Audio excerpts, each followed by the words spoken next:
if you're like me, you're always looking for ways to stand out as a remote team member so that you're not out of sight, but always on top of mind. So today I'm gonna show you how to set up your home workstation so that you're ready to collaborate virtually, show that you're the pro that you are, and stand out on your remote team.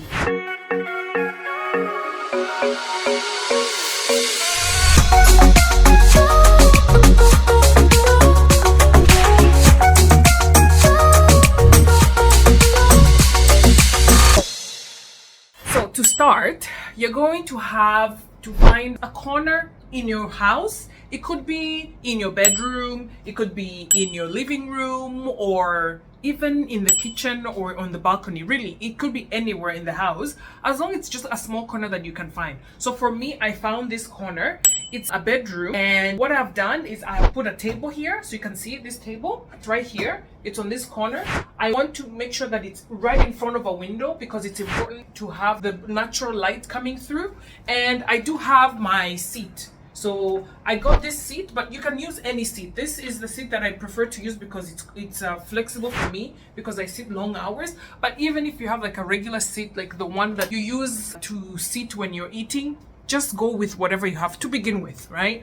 But important is that you have a table and you have a chair. It doesn't have to be this big. I just happen to have this table in the house, so I did not need to buy another table. So try to use what you already have.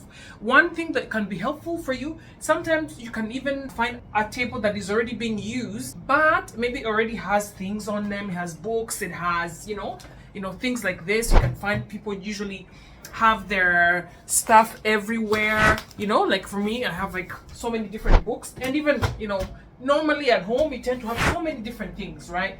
You can always find a space in between where you can just create some dedicated spot. That's what matters, right? So I'm not saying throw away everything, but find a spot, whether it's a section of an existing table or a full table, try and see if that is what is able to work for you. Okay, so now that you have the table and the chair, then you need to look for 4 more things. You need a modem, an internet modem. You do need to have a laptop. You want to have a headset to get your audio and be able to speak. And if you want, you can also use a mouse or a keyboard. Okay? But those are mainly what you would need. So let me show you how I set those things up. So for me, I do have my laptop right here. This is what I use.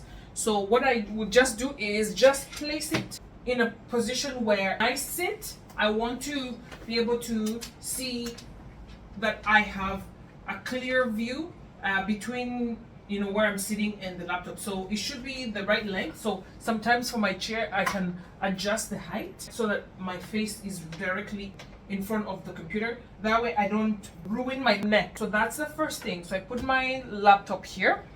Then my modem. So for me, I have my modem. It's right below here at the table, but let me get it.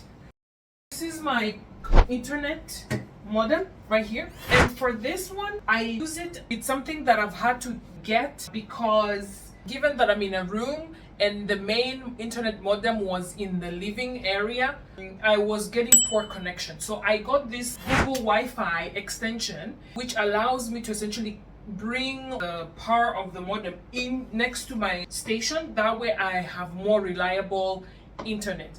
Obviously, depending on your country and the specific internet provider that you use, it may vary. This is just an idea. So if you do not have this, it's okay, but you can always just make sure that the internet modem that you're having is very close to your working station. So once you have this, then we're going to then bring your headset in. So for a headset, I have used different types. Let me see if I can find it. I don't see it here, but for me, I've also used this instead of a headset. So it could be that you have the headset that you can wear on your head and that has a microphone on it. That is a perfect one. But for me, I use this speakerphone because I tend to sit in one place, and because my room is enclosed and I have a door that locks, I can still have this as a speaker.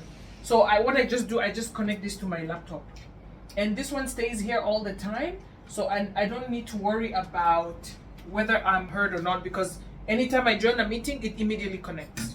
Yeah? So there's that. The other thing, keyboard or a mouse, if you need those, you can also get those. So I use wireless keyboard, wireless mouse, and this one allows me to extend my working station if I need to. And obviously for my mouse, I also have like a mouse pad that I can use. So then I set it up this way so that I'm able to connect and start working. Obviously, if you don't have these things, you don't need them. You just need your laptop and your headset or your speaker and your internet. The other thing I always encourage people to have is a notebook. You need to have a notebook. I tend to write a lot, and so I always have a notebook or two next to me. So always have a notebook by your side and a stack of pen and pencil. So I usually use this. I put my pens and my pencils so you can see them here. This is what I use, and I always have it just next to my working station. That way I can easily just pick up my pen when I'm in a meeting and start taking notes. Then the other thing that I encourage people to have is to have lighting, extra lighting. So as I mentioned, first things first, make sure that you can use natural light as much as possible. And the best way to do it is set up your table to face a window. So you can see here, I have this window here, and because of that, I am able to get natural light. It becomes bright, and when I'm on a video call, it's easy for people to see me to see my face, and it's bright and it has all going. But if you do not have a window, or your table there's no access to direct natural light, then I would encourage you to get an extra light, which you can connect and put it next to your computer. And so there's this one that I have. You can see here, actually has this snapping thing that I can connect to my table. It's very mobile, and it also bends. I can do different things to it, but it's a light nonetheless. So what I do is I usually connect it to my side of my table like this, and it does have USB connection that I connect to my laptop, and immediately I'm able to have extra light. And I can also switch it up and change the amount of light that's coming in or reduce it depending on what I need. But this really comes in very handy. So especially when I have meetings at night, this is amazing. So definitely, if you don't have natural light, especially like if you have meetings at night, see if you can find an extra light like this that you can use. The other thing that's very important to have is a background. So you can see from me, I actually have a physical background. This one is movable. I can move it. I can actually get to travel with this every time when I go to events, or even when I go to other countries. But if you do not have something like this that's physical, or you don't have even the space to put it, you can use virtual background. I know there are people who always say, show yourself and however your house is, but some of us, we're not comfortable really. We're not there yet, feeling comfortable to show all the mess in our room or all the mess that is in the house.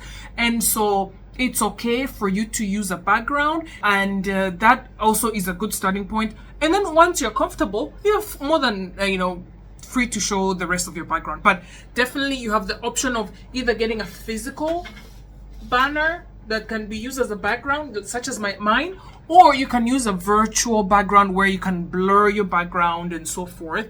And that also helps when you're on video call. So that is what I wanted to share with you. I hope this helps. Obviously, if you have questions, let me know. By the way, I hope you can see that because I am right in front of the window. This is the window here.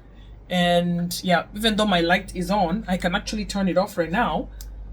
See, I'm turning off, but my light is very good because I'm filming during the day, and you can see that I have bright light coming to me from outside, and it just makes all the difference. And I'm putting my camera stand right on my table, the one I just showed you, and so this kind of helps me with having everything set up. So yeah, so that's all. Thank you so much. If you're wondering how to prepare and position yourself when you're in an online meeting, then I encourage you to watch this video next, because in here I'm going to share with you some tips on how to prepare for a Zoom meeting. All right, thank you.